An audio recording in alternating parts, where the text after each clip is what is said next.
Got a little energy in the room here. That's great. So you ready for your week? Fantastic. Well, it's really great to see you. We're together at last. And it's my pleasure to welcome you to the 2018 Rotary International Assembly. Yes.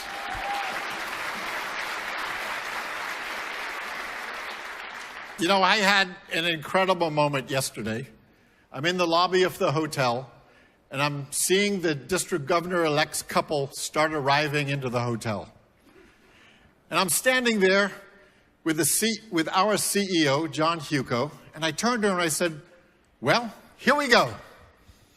And he said, you know, this reminds me of that YouTube video. I said, YouTube video? What YouTube video? He said, you know the one. The one where the bass player comes into a plaza with his own music by himself and starts playing beautiful music. And then a cellist comes and joins in. The bassoonists join them. And then the strings. The rest of the woodwinds. They're wearing regular clothes. They're ordinary people. And yet you start to hear the sound of an orchestra, a chorus, transforming the plaza. Beautiful music.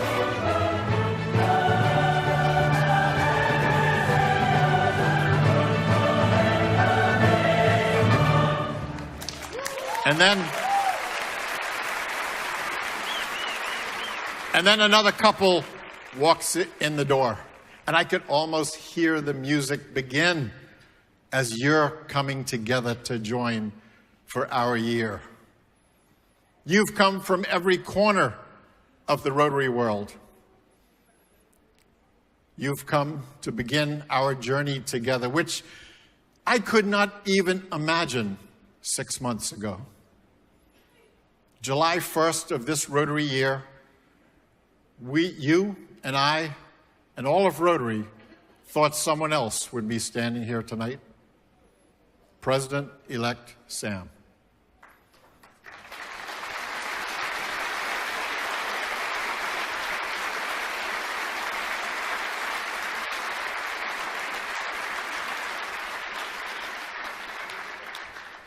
Sam was a friend.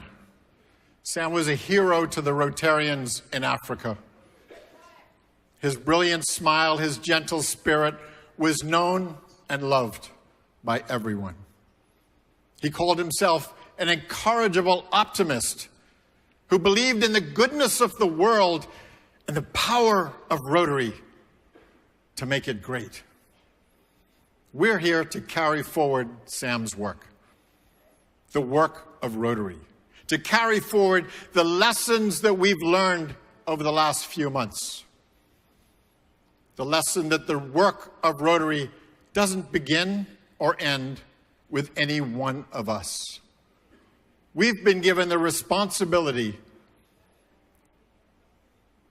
to build from those who went before us, to build a solid foundation for those who will come in the future, by serving effectively, by serving efficiently, keeping accountability, keeping our transparency, and changing lives in as many ways as possible, in significant and lasting ways. Our job is to ensure that Rotary continues to provide the best experience to our members. We must continue to make sure our organization is growing. We must continue to be sure that we are being useful to the world, not only this year and next, but beyond our time in Rotary and beyond our time on Earth. We've been entrusted with these tasks. Indeed, it's these ideas that have inspired our new vision statement that describe the Rotary that we want to be.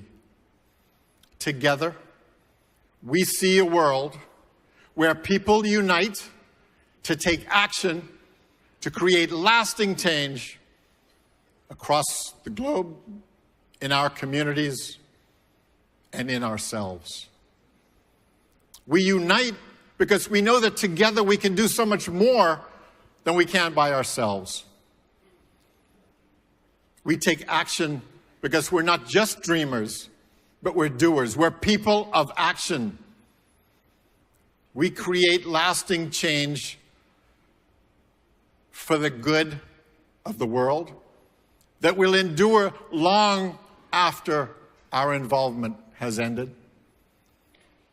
We create change across the globe and in our communities as we're reaching out to help those who we will never meet and those who are closest to our hearts. And we make change in ourselves, perhaps the most important of all. Mother Teresa once said that if you want to change the world, go home and love your family. Sure.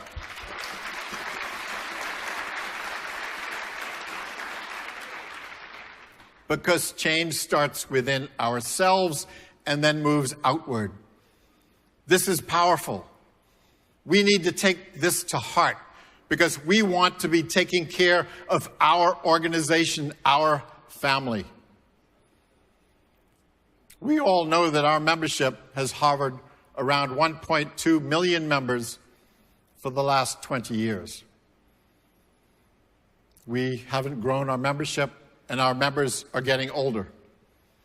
We have many clubs in our organization that have no knowledge or no motivation to have an impact.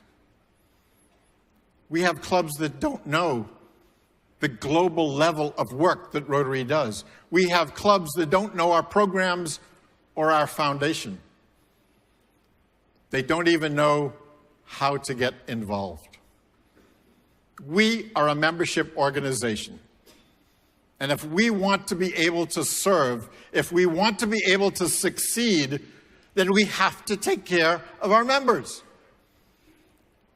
Do you agree with that? Do you agree with that?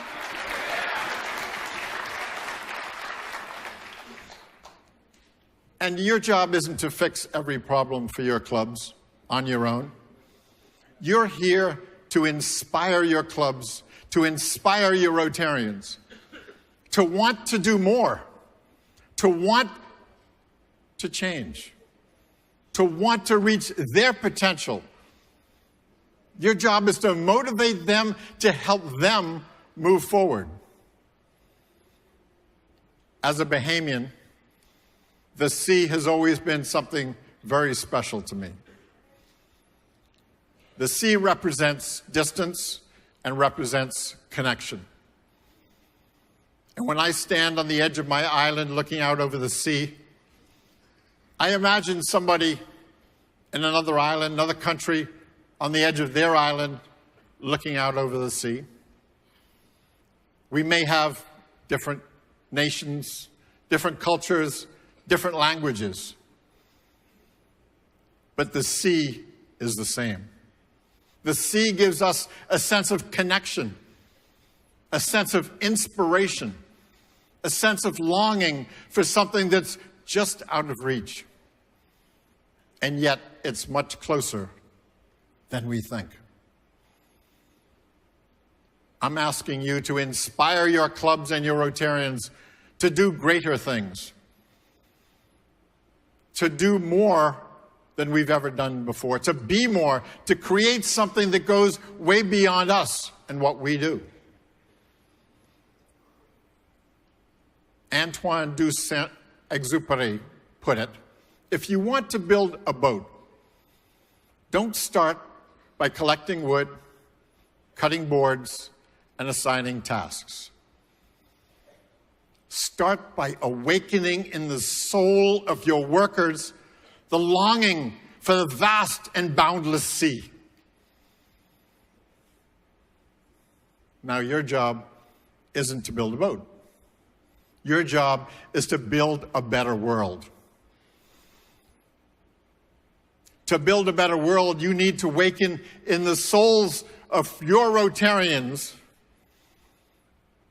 their abilities, their potential, the longing that they have that's inside of each one of us.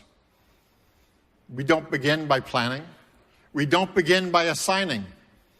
We begin with inspiration. We begin by awakening in the souls of our Rotarians the longing for a better world and the knowledge that they can create it. I'm asking you to begin this evening together in this place with our theme for 2018-19, Be the Inspiration. Be the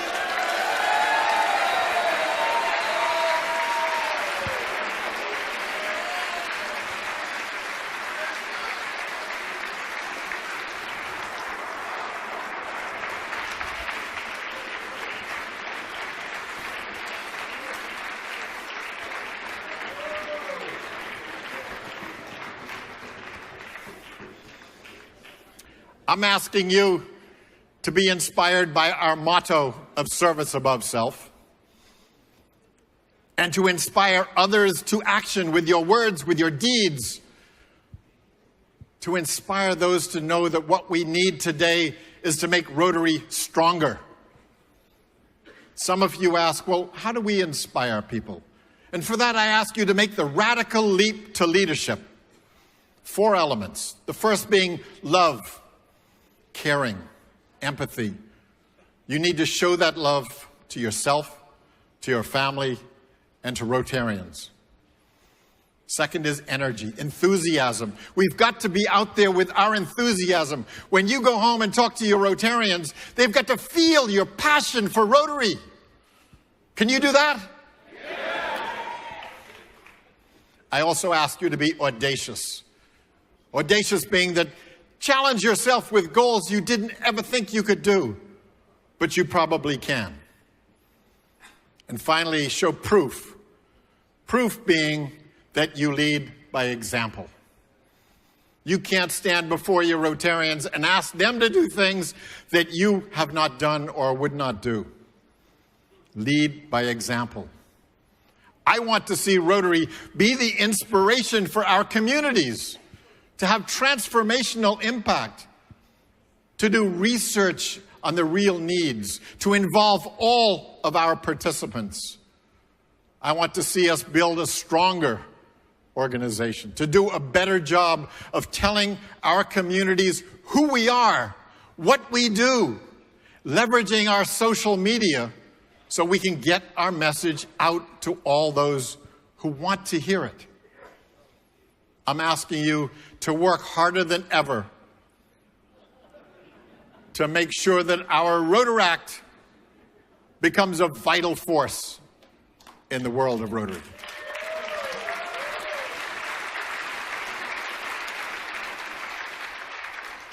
I want to see Rotaract double in size next year. You think we can do that? I want us to help our members to develop the skills that they need and develop the leadership ability so that we truly have long-term leadership and strong clubs. A club that is inspired is a club that will push forward to do the things we want them to do. We have to remove the barriers that may prevent them from doing that. We need to make it easier to start new clubs that suit the needs of the members. We need to help Rotaract clubs to start their own new Rotary clubs.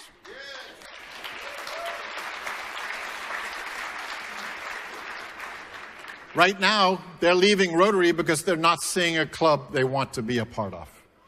They want their friends, their generation, to be together. If they start their own Rotary clubs, then they're going to transition to Rotary. I'm asking you also to keep our flexibility for the clubs so that we can create clubs that actually meet the needs of each one of our Rotarians. What are they looking for? What do they want from Rotary? Let's make sure the clubs find out what that is and they give it to them. Be flexible. All of us have had that thing in Rotary that has inspired us over the years. But the one that has inspired all of us and united us is polio eradication. And this is truly an exciting time to be part of Rotary as we follow what's happening with our eradication program. Each time there's a child contracting polio, it could be our last case. We all remember that 30 years ago, 350,000 people, mostly children, contracted polio every single year. 4 years ago, 359 children were paralyzed. 3 years ago, 74 children were paralyzed. 2 years ago, 37, and last year, 21 children were paralyzed.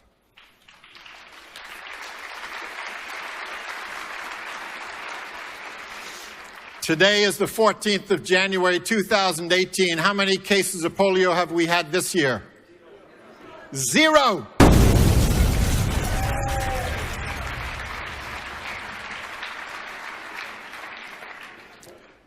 This is the one number that has measured our progress for so many years. But it's not over. We have to be sure that we are certified that the wild polio virus is no longer with us. We have to be sure that there is no wild polio virus in any river, in any sewer, or in any paralyzed child. And we have to make sure that we wait that at least 3 years to be sure that it's all gone. Then we can say, Rotarians, we have fulfilled our promise to the children.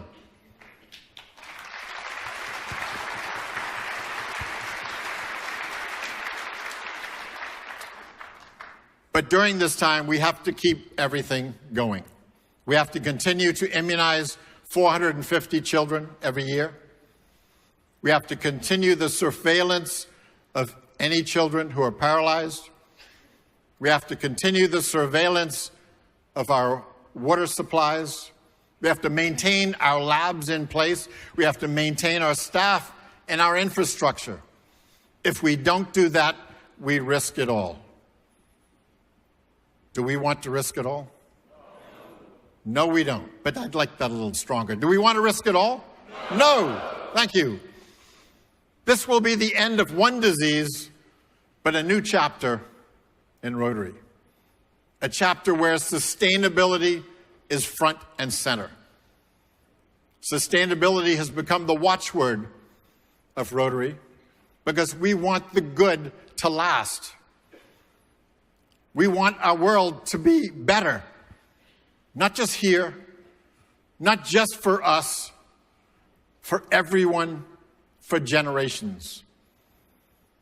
If we really mean that, if we really care about what the world looks like in 10, 20, 50, 100 years, then we have to take the difficulties in our world and the realities in our world seriously.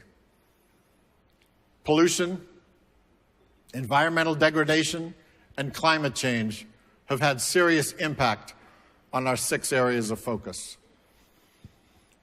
Environmental pollution has been responsible for 1.7 million child deaths every year. 4 billion people have water scarcity at least 1 month out of every year. And that'll just get worse as the world gets warmer. I live in a country where 80% of our land is within 1 meter of sea level. It's projected that by the year 2100, the sea level will rise by 2 meters. That means my country will be gone in 50 years. That means countries in the Caribbean and coastal areas around the world will be gone in 50 years. So I'm asking you to be the inspiration to move Rotary from reaction to action, to take a hard look at the environmental issues that affect our health and our welfare, to do what we can to make a difference.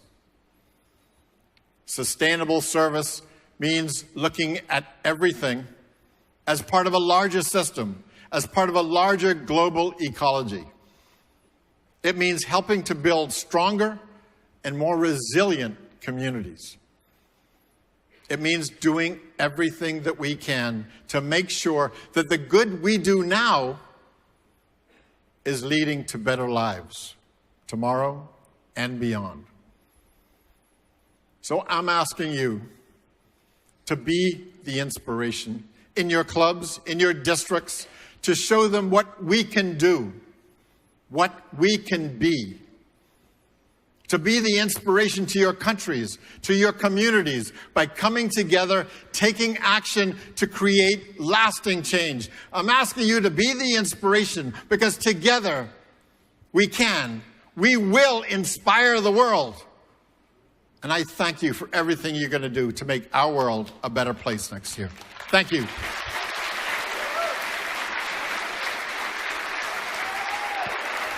Thank you.